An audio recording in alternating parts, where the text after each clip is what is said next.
கர்த்தருக்குள் பிரியமானவர்களே, நவம்பர் 5 இன்றைய காலை தியானத்திற்காக தெரிந்து கொண்ட தலைப்பானது சோர்ந்து போகாதே. வசனம் லூக்கா 18வது அதிகாரம் 1வது வசனம்.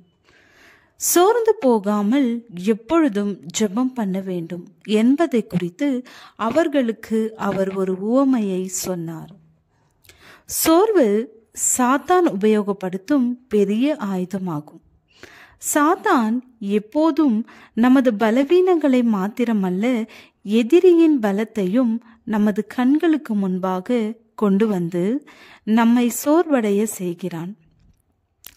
தேவன் நமக்கு கொடுத்திருக்கின்ற வேளையில் சோர்வு வரக்கூடாது.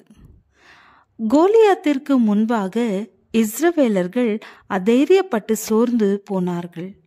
எலியா தீர்க்கதரிசி இரும்பு தீர்க்கதரிசி என்று வர்ணிக்கப்பட்டவர். அவரும் சோர்வடைந்து சூறை செடியின் கீழ் படுத்துக்கொண்டு, கர்த்தாவே போதும், என் ஜீவனை எடுத்துக்கொள்ளும் என்று ஜெபித்தார். முழுவதும் வலை போட்டும் ஒரு மீன் கூட கிடைக்காத சீஷர்களின் வாழ்விலும் சோர்வு ஏற்பட்டது. இறையியல் படிப்பு படித்து கொண்டிருந்த நாட்களில் பூனே, பாம்பே பிரதான சாலையில் உள்ள காசர்வாடி என்கின்ற இடத்தில் ஊழியத்திற்கு சென்று ஒரு குடும்பத்திற்கு வேத பாடம் கொடுத்தோம்.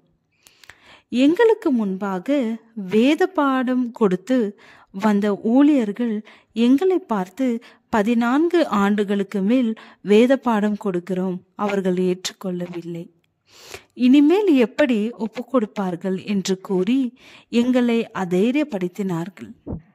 மன வருத்தமாக இருந்தாலும் நண்பர்களோடு சேர்ந்து அந்த குடும்பத்தை சந்தித்து மெய்யான சத்தியத்தை சொன்னபோது 18 ஆண்டுகள் கழித்து அவர்கள் சத்தியத்தை ஏற்றுக்கொண்ட காட்சி இன்னும் கண்முன் நிற்கிறது. நேபுகாத்நேச்சர் ராஜா மன திரும்ப வேண்டும் என்று டானியல் 1 ஆண்டு 2 ஆண்டுகள் அல்ல 35 ஆண்டுகள் போராடினார். இந்த நீண்ட போராட்டத்திற்கு பின் நேபுகாத்நேச்சர் மன திரும்பினார் என்பதை டானியல் 4ஆம் அதிகாரத்தில் காண்கிறோம். பூமியின் கடையாந்தரங்களை சிருஷ்டித்த கர்த்தராகிய அநாதி தேவன் சோர்ந்து போவதும் இல்லை, இளைப்படைவதும் இல்லை. இதை நீ அறியாயோ? இதை நீ கேட்டதில்லையோ? அவருடைய புத்தி ஆராய்ந்து முடியாதது. சோர்ந்து போகிறவனுக்கு அவன் பெலன் கொடுத்து சத்துவமில்லாதவனுக்கு சத்துவத்தை பெருக பண்ணுகிறார். இளைஞர் இளைப்படைந்து சோர்ந்து போவார்கள், வாலிபரும் இடறி விழுவார்கள். கர்த்தருக்கு காத்திருக்கிறவர்களோ புது பலன் அடைந்து கழுகுகளைப் போல சேட்டைகளை அடித்து எழும்புவார்கள்.